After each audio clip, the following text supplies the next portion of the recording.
Next మన topic వచ్చేసి child centred method. So దీన్ని యాక్టివిటీ బేస్డ్ మెథడ్ అని అనొచ్చు, ప్రాజెక్ట్ మెథడ్, హ్యూరిస్టిక్ మెథడ్ అంటే అన్వేషణ పద్ధతి, and laboratory method, scientific method, problem solving method, inductive, deductive, ఇవి సపరేట్గా, మళ్ళీ ఇండక్టివ్, డిడక్టివ్ ఇవన్నీ కూడా చైల్డ్ సెంటర్డ్ మెథడ్ కిందికి వస్తాయి. సో ఇండక్టివ్ వచ్చేసి మనకి ఎగ్జాంపుల్స్ టు రూల్స్. మనకి డిడక్టివ్ వచ్చేసి రూల్స్ టు ఎగ్జాంపుల్స్. సో ఇందులో ఇండక్టివ్, డిడక్టివ్కి కొంచెం కన్ఫ్యూజ్ అవుతాం కాబట్టి నేను ఎలా గుర్తుపెట్టుకుంటానంటే, ఇండక్టివ్ అంటే IER ఇది ఒక్కటి గుర్తుపెట్టుకుంటా. సో నెక్స్ట్ ఆటోమేటిక్గా వచ్చేస్తుంది. I అంటే ఇండక్టివ్, E అంటే ఎగ్జాంపుల్, R అంటే రూల్స్. సో మిగతాది ఏంటి, ఇండక్టివ్ ఎగ్జాంపుల్స్ టు రూల్స్ అన్నప్పుడు ఇది రూల్స్ టు ఎగ్జాంపుల్స్. సో ఇది చాలా ఇంపార్టెంట్ అండి. ఇండక్టివ్, డిడక్టివ్ కానీ ఎందులోనే చాలా కాంపిటేటివ్, టీచింగ్ రిలేటెడ్ కాంపిటేటివ్ ఎగ్జామ్స్లో అడుగుతారు. So important. నెక్స్ట్ థియరీ వచ్చేసి దీంట్లోని important క్వశ్చన్స్లో Bruner theory.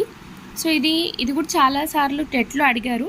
So first EIS.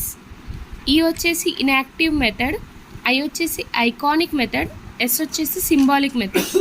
So మనకి ఫస్ట్ ఇన్యాక్టివ్ మెథడ్లో మనకి యాక్షన్స్ త్రూ స్టడీ అనేది ఉంటుంది. అండ్ ఇక్కడ మనకి ఇప్పుడు చిన్నపిల్లలు కానీ యాక్షన్స్ త్రూ నేర్చుకుంటారు కదా, డ్రిల్ మెథడ్ కానీ ఇవన్నీ మెథడ్ కానీ ఇన్యాక్టివ్ కిందకు వస్తుంది. సో ప్రైమరీలో ఉండేవి అనమాట. ఐకానిక్ మెథడ్ అంటే విజువల్స్ అనమాట, ఏమైనా చూపించి చెప్పడం, చార్ట్స్ కానీ ఇంకేదైనా కానీ చూపిస్తూ చెప్పడం అనమాట, విజువల్స్. ఇదేమో యాక్షన్స్ త్రూ ఉంటుంది, ఇదేమో విజువల్స్. అండ్ సింబాలిక్ వచ్చేసి ఇది మనము లాంగ్వేజెస్లో కానీ మ్యాథమెటిక్స్లో కానీ యూజ్ చేస్తామన్నమాట. మ్యాథమెటిక్స్.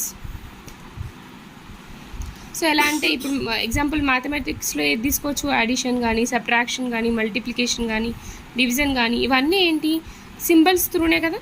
సో ఇప్పుడు మనకి పర్సంటేజ్ కానీ, రేషియోస్ కానీ ఇవన్నీ కూడా మనకి సింబాలిక్ త్రూ అనమాట. సో బ్రూనర్ థియరీ అనేది చాలా ఇంపార్టెంట్. దీన్ని మనము కోడింగ్ ఎలా పెట్టుకోవచ్చు అంటే IES గుర్తుపెట్టుకోవచ్చు, బట్ ఆర్డర్లో కావాలి అంటే EIS అనే గుర్తుపెట్టుకోవాలి. EIS first inactive, next iconic, next symbolic. Okay. So ఇందులో 2 మెథడ్స్ ఉంటాయి మన టీచింగ్ మెథడ్స్లో. ఒకటి teacher centred method and child centred method. Child centred method అనేది మనం ఇప్పుడు యూజ్ చేస్తున్నాం. టీచర్ సెంటర్డ్ మెథడ్ అనేది ఇంతకుముందు ఉండేది. సో అందులో టీచర్ యాక్టివ్గా ఉండి స్టూడెంట్ ప్యాసివ్గా ఉంటారు. అంటే